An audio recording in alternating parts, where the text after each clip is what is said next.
Hello, everybody. So my name is Catherine Tong. I am a team lead for the teaching and learning or inspired teaching team at the program for faculty development at McMaster University. And on my team for this project, I have Ruth Chen, Ilana Bayer, and Teresa Chan. So I'm here to talk to you a little bit about a faculty development innovation called watch parties. So faculty development has been pretty challenging, even before the pandemic, actually. Historically, as you all know, faculty members are typically pulled in all kinds of different directions because inherently for most institutions that I've known, faculty development is not a mandatory activity. So there has to be some intrinsic value for the faculty member to choose to engage in it, to want to be doing the learning activities as opposed to other things that they could be doing with their free time.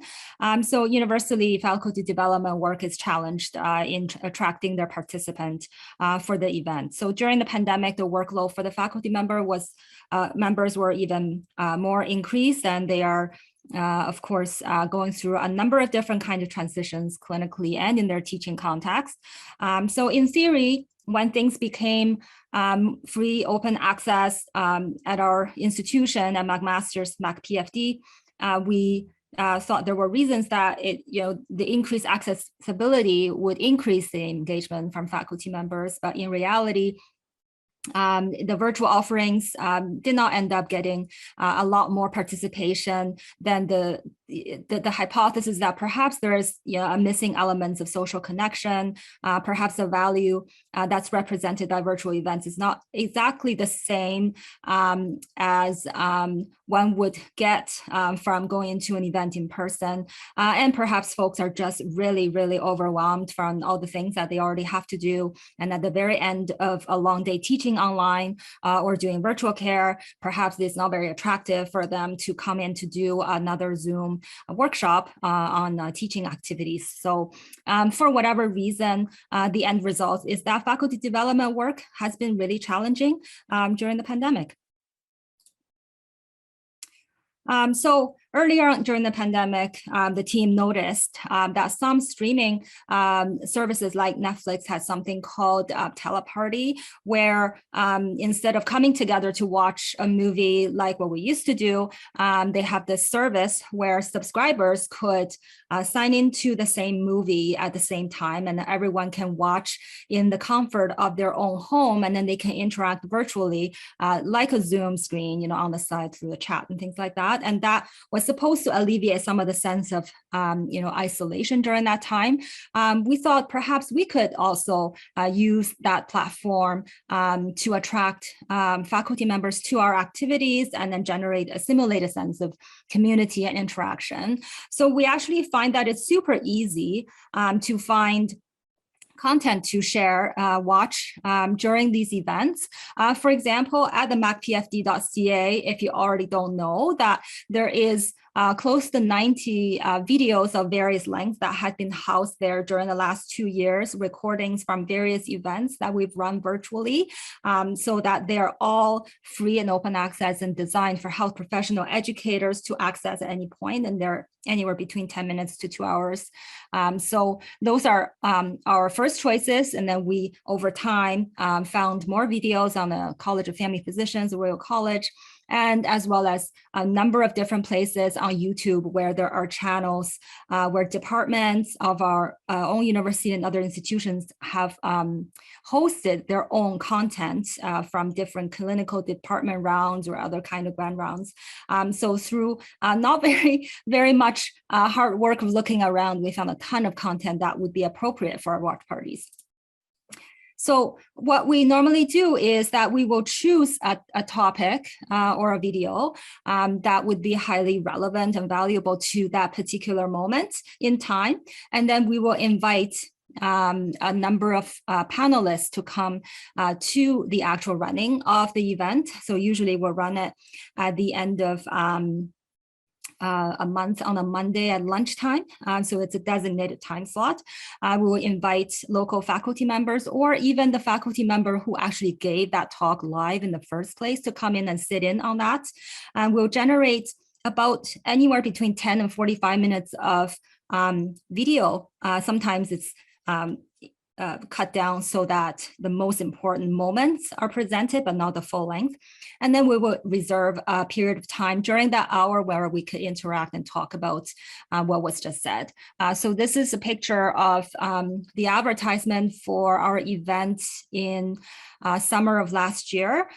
This is relating to a presentation made by the College of Family Physicians for family medicine preceptors, but really health professional educators in general in terms of the reality of racism in medical education and how to manage that and incidences of that. So for this particular conversation, I invited a number of local and regional preceptors and faculty members to discuss that topic.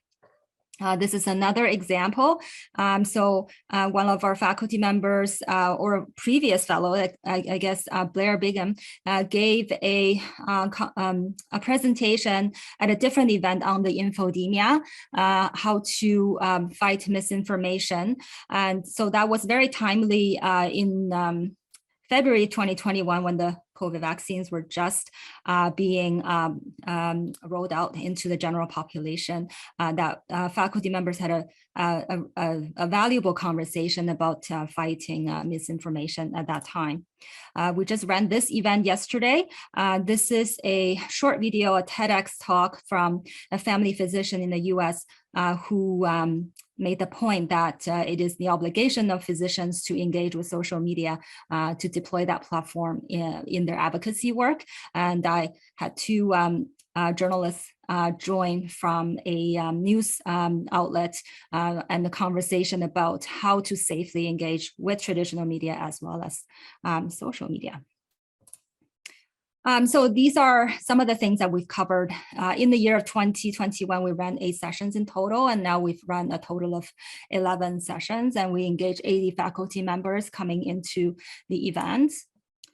So overall, our experience is that it's user-friendly for the faculty members. Folks seem to find it very low stakes and easy to join.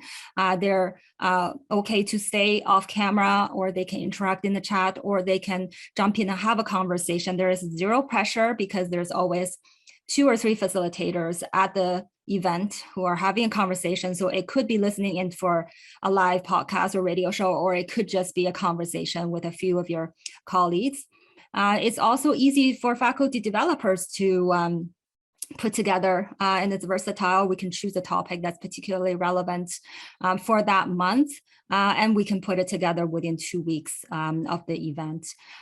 So compared to traditional faculty development that's designed and accredited and delivered. So these are not accredited events. So sometimes that becomes a question for some of the faculty members. The other thing is that we don't really have enough time within 1 hour between watching the video and having a conversation to really dig deep into whatever the topic of the day that would be. So we do provide additional reading, suggested resources, and the full-length video link, which is always free and open access for the participant to look up if they have the time. So for those of you who haven't gone to one of our parties, you're certainly welcome.